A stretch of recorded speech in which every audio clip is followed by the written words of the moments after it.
Damn Reincarnation, capítulo 127, Mestre da Torre Verde, 4.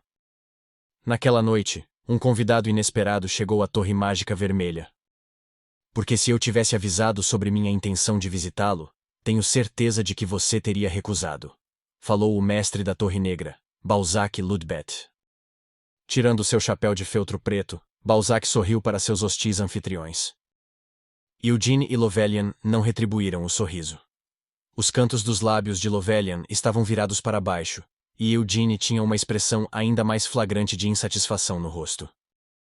Embora a reação deles à sua presença fosse bastante dura, Balzac estava acostumado a tal tratamento. Tudo bem se eu entrar? Ou então gostaria de sair para passear comigo? Balzac perguntou educadamente. Lovelian relutantemente respondeu à sua pergunta. Você não está aqui para me encontrar, está? Haha, por favor, não fique muito desapontado. Balzac riu.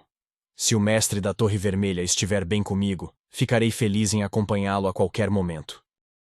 Embora Balzac tenha dito essas palavras com um sorriso, a expressão de Lovelian endureceu drasticamente. Assim como Eugene, Lovelian também não tolerava muito os magos negros.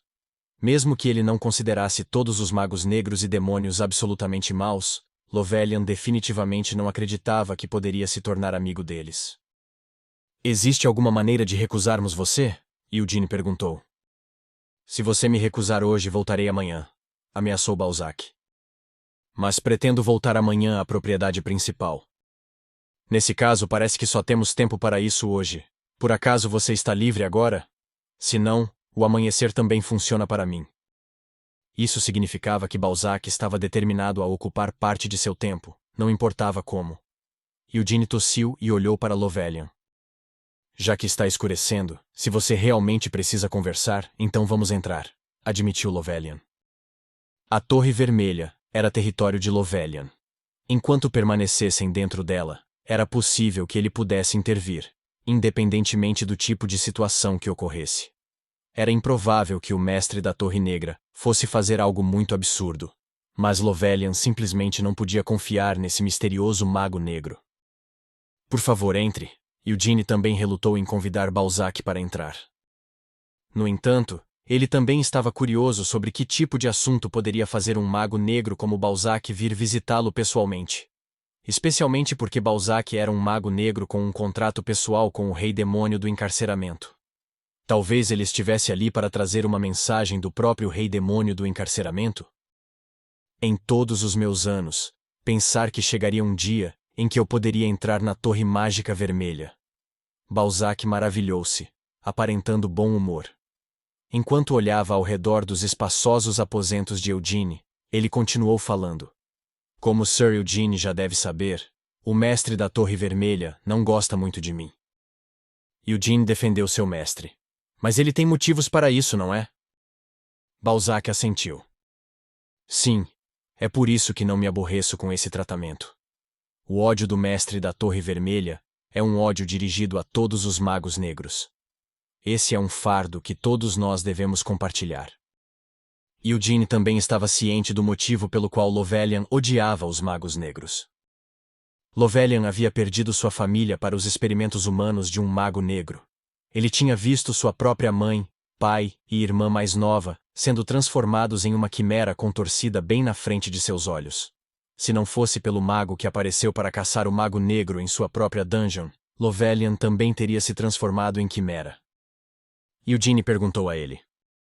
Você não acha que a própria existência dos magos negros é considerada errada? Muita gente comete pecados, respondeu Balzac, sentando-se numa cadeira. Mas não importa quantas pessoas cometam pecados, não se pode dizer que a existência da humanidade como um todo está errada.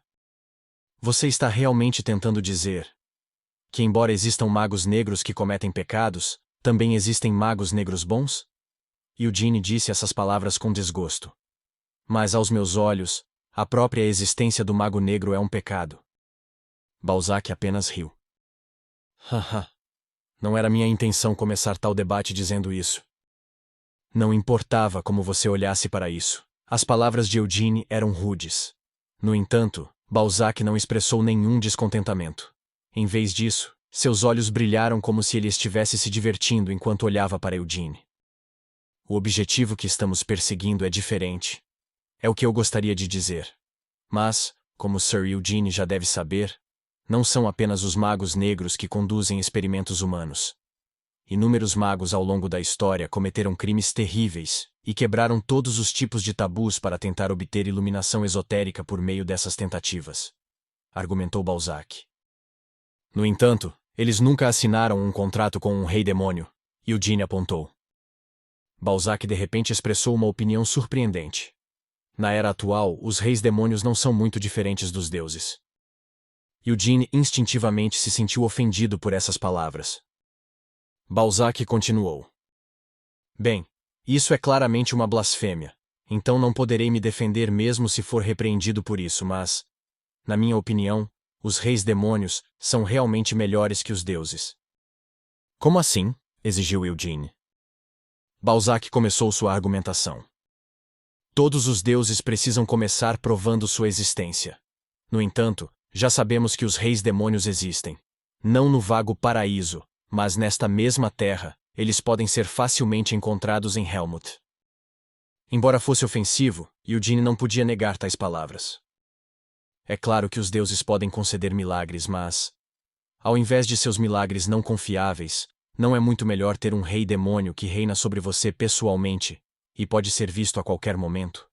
Além disso, os reis demônios são razoáveis. Em vez de coisas como crença e fé, um contrato feito usando a alma como garantia é mais confiável e valioso, argumentou Balzac. Vale muito a pena, hein? Eugene repetiu com ceticismo.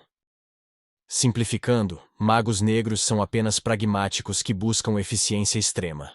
Balzac resumiu. Como Sir Eugene deve saber, a magia é uma disciplina dura, caprichosa e irracional. Não importa o quanto você tente ou o quanto anseie por isso, se não tiver talento, não poderá se tornar um mago. Com essas palavras, Eugene se lembrou de Eward. Para essas pessoas, os contratos com o povo demônio tendem a parecer muito atraentes.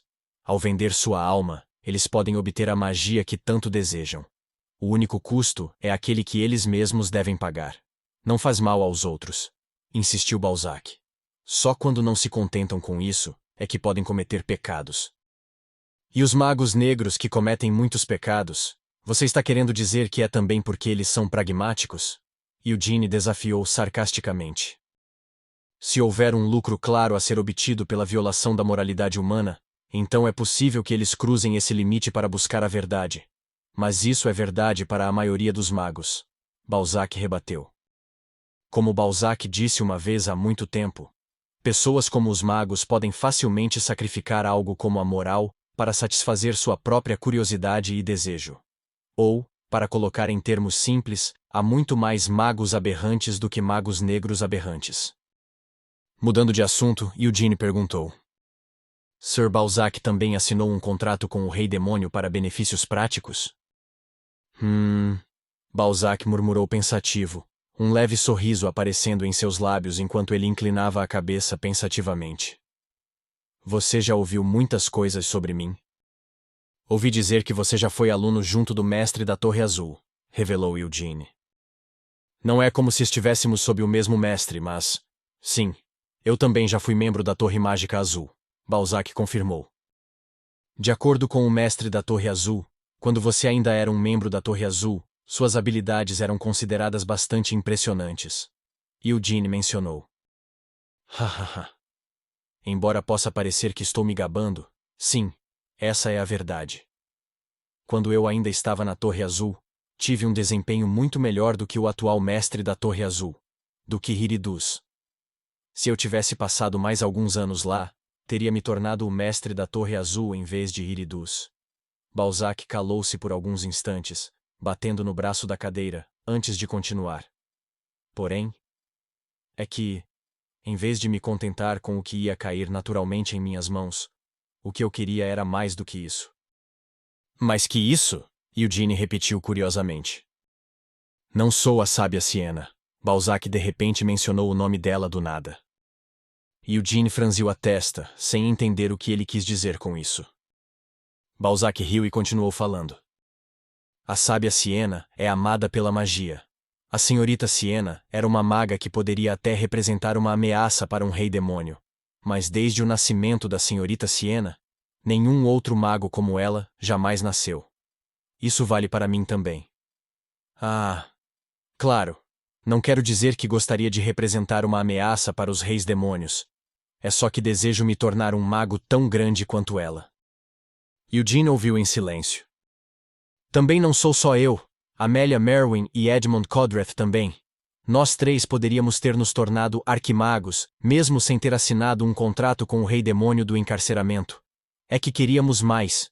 Qualquer mago que acredita ser um gênio terá o desejo de ver o próprio fim de toda a magia. No entanto, tal fim está longe do alcance até mesmo de um arquimago. Disse Balzac com pesar. Um fim, você diz. Eugene sorriu e balançou a cabeça. E daí? Você está dizendo que depois de assinar um contrato com o Rei Demônio, mestre da Torre Negra, você conseguiu ver o fim? Balzac assentiu e disse.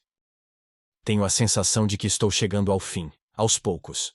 Espero também que através desta conversa, Sir Eugene tenha me compreendido um pouco mais. Existe uma razão pela qual você precisa que eu te entenda? Eugene perguntou com uma sobrancelha levantada.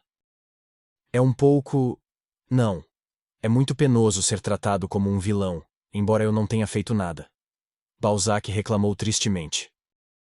Ele estava brincando.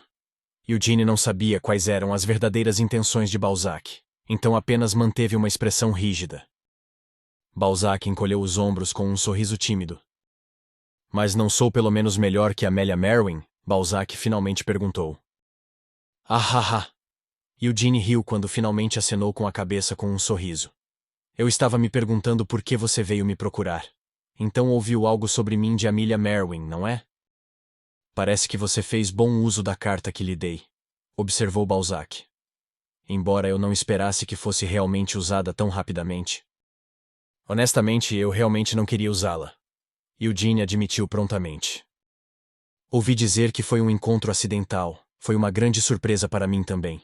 E pensar que ela realmente iria criar outra dungeon, e que realmente encontraria Sir Eugene lá. Balzac maravilhou-se com a coincidência. Você está ciente da história completa? Eugene checou. Não consegui ouvir. Embora eu estivesse curioso, Amelia Merwin se recusou a me contar sobre isso. Balzac reclamou. Ah! Eugene riu mais uma vez. Então o motivo pelo qual você veio me procurar hoje é para perguntar sobre a história completa? Você estaria disposto a me contar? Balzac perguntou esperançoso. Não. Eugene respondeu sem qualquer hesitação. Se isso realmente te deixa tão curioso, em vez de me perguntar, o mestre da Torre Negra não pode simplesmente perguntar ao rei demônio do encarceramento: a quem você serve tão feliz? Talvez eu consiga fazer isso, mas o rei demônio do encarceramento provavelmente não vai me responder. Porque eu não sou o único que está recebendo o favor dele. Balzac disse relutantemente, franzindo os lábios como se estivesse desapontado com isso. Eu queria ouvir toda a história de Sir Eugene, mas como você não tem intenção de me contar, não vou ser teimoso e insistir em perguntar sobre isso. Se for esse o caso, vai embora agora? Eugene perguntou esperançoso. Ainda há um assunto que precisa ser resolvido. Que tipo de assunto? A princesa Rakshasa. A voz de Balzac baixou quando ele disse esse nome. Também conhecida como Iris. Você já ouviu falar dela? Disseram-me que ela é a líder dos Elfos Negros de Helmut, respondeu Eugene. A notícia de que Sir Eugene trouxe mais de 100 elfos de Samar com ele, com certeza também chegou à princesa Rakshasa. Então, em pouco tempo, ela pode ir até o clã Lionheart para algumas negociações. Balzac relatou. As sobrancelhas de Eugene franziram enquanto repetia a palavra de Balzac. Negociações? Sim, Balzac confirmou. É porque ela está obcecada em aumentar seu poder de luta.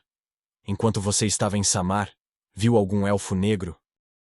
Havia rumores sobre eles, e ouvi algumas histórias dos elfos. Eugene respondeu evasivamente. Se é esse o caso, então deve ser fácil para você entender. A influência da princesa Rakshasa em Helmut não é tão grande assim.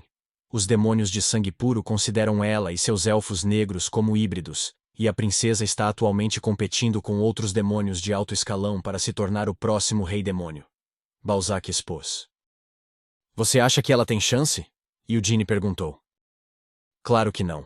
Balzac respondeu sem hesitar. Os elfos negros são uma subespécie especial. É impossível até mesmo para o rei demônio do encarceramento corromper uma raça e criar uma nova a partir dela. Os únicos com esse poder especial eram o rei demônio da fúria, que morreu 300 anos atrás, e sua filha adotiva, a princesa Rakshasa, que agora comanda os elfos negros. O rei demônio da fúria havia sido morto. Isso deixou Iris como a única neste mundo que poderia transformar um elfo comum em um elfo negro. Como eu disse durante a audiência, o rei demônio do encarceramento oferece muita caridade aos elfos que migram para Helmut após serem afligidos pela doença demoníaca. Eles recebem isenção total do imposto vitalício, e mesmo sem vender suas almas, recebem uma generosa pensão todos os meses. Pelo bem dos elfos negros, ele ordenou que uma floresta que já é grande demais para seus números reduzidos fosse reservada como território da princesa Rakshasa. Disse Balzac com um leve sorriso e balançando a cabeça. Claro, a maior parte da pensão que cada elfo recebe é retirada para ser usada como fundos militares da princesa Rakshasa, mas o problema é que o objetivo da princesa é muito grande, e com seu exército independente tão fraco, é impossível para ela alcançá-lo. Tanto quanto sei, o número de elfos negros liderados por ela é inferior a 1000. Não havia como evitar que esse número fosse muito menor do que 300 anos atrás. Naquela época, mais da metade dos elfos negros liderados por Iris foram mortos por Siena durante a subjugação do rei demônio da fúria. Além disso, a maioria dos elfos preferia morrer da doença demoníaca, em vez de se tornar um elfo negro.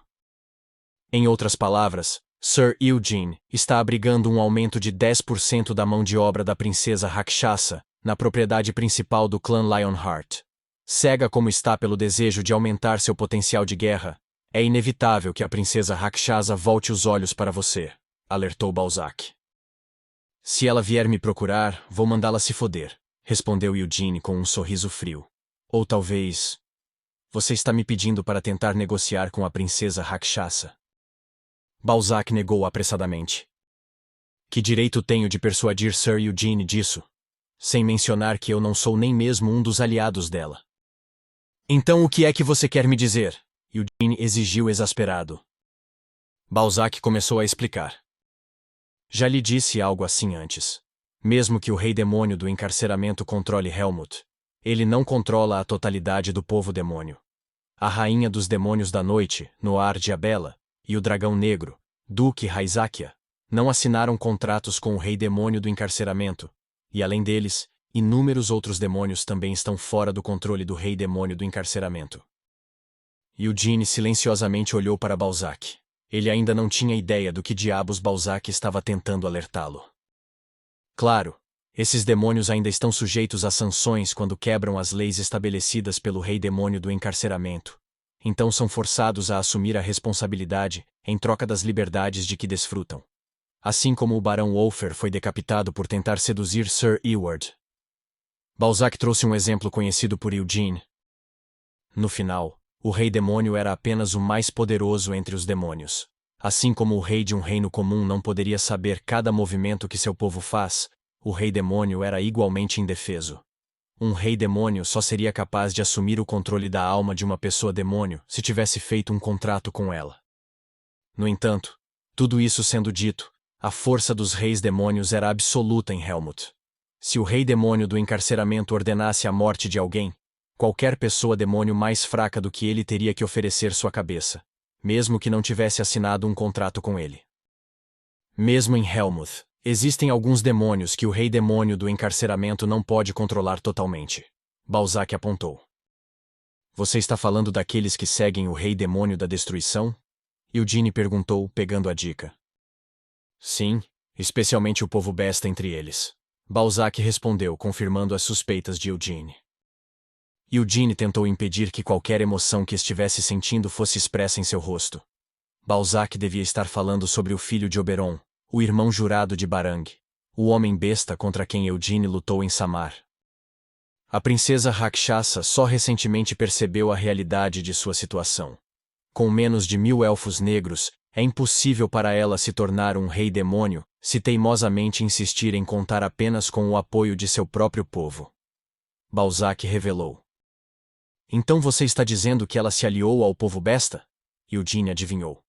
Mas até onde sei, o atual líder do povo besta, Jagon, matou o próprio pai para assumir o cargo. E aquele pai dele era irmão da princesa Rakshasa. Balzac balançou a cabeça e disse. Não, a princesa Rakshasa não se aliou a Jagon. Em vez disso, ela recrutou alguns dos homens besta que seguiam Jagon para serem seus mercenários. Mercenários? Eugene inclinou a cabeça e silenciosamente murmurou esta palavra para si mesmo. Jagon é uma besta tirânica que reina apenas por meio de sua própria força.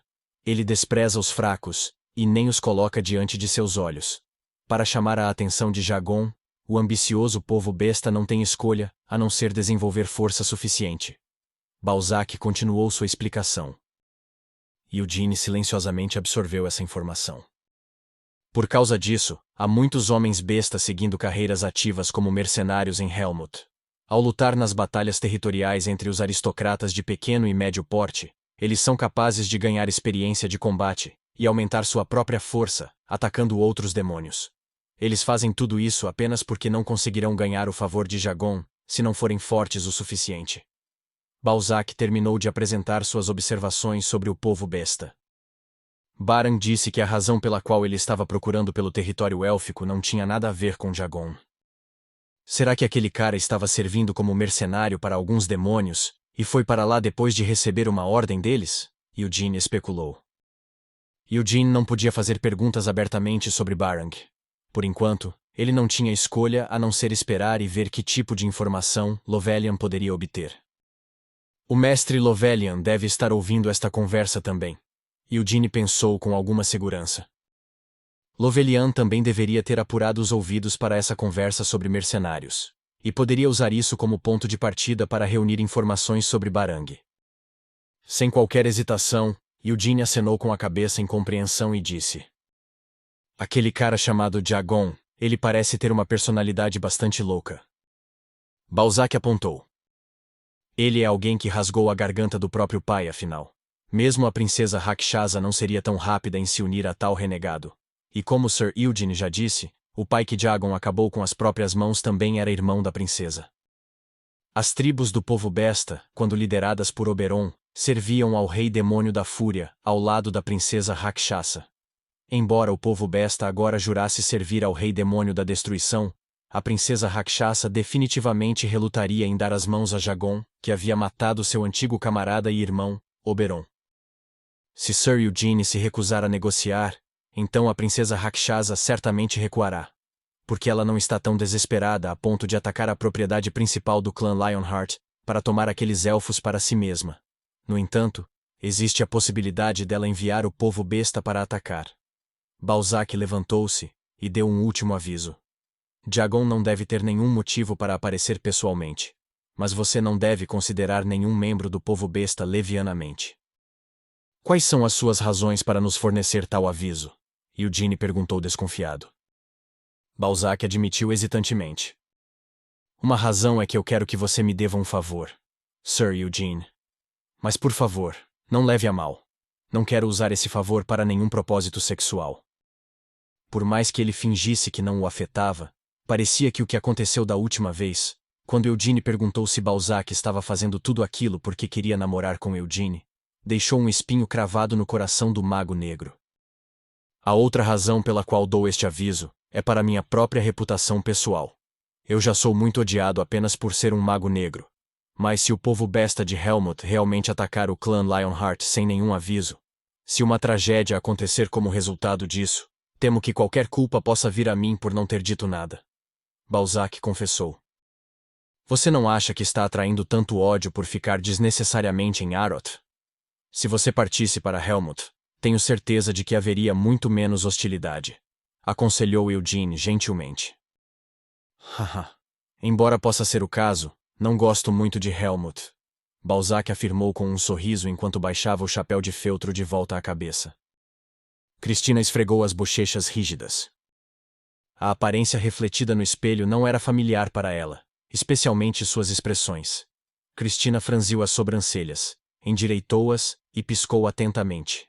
A carne sob as pontas dos dedos era macia, mas ela podia sentir os músculos faciais enrijecerem à menor pressão.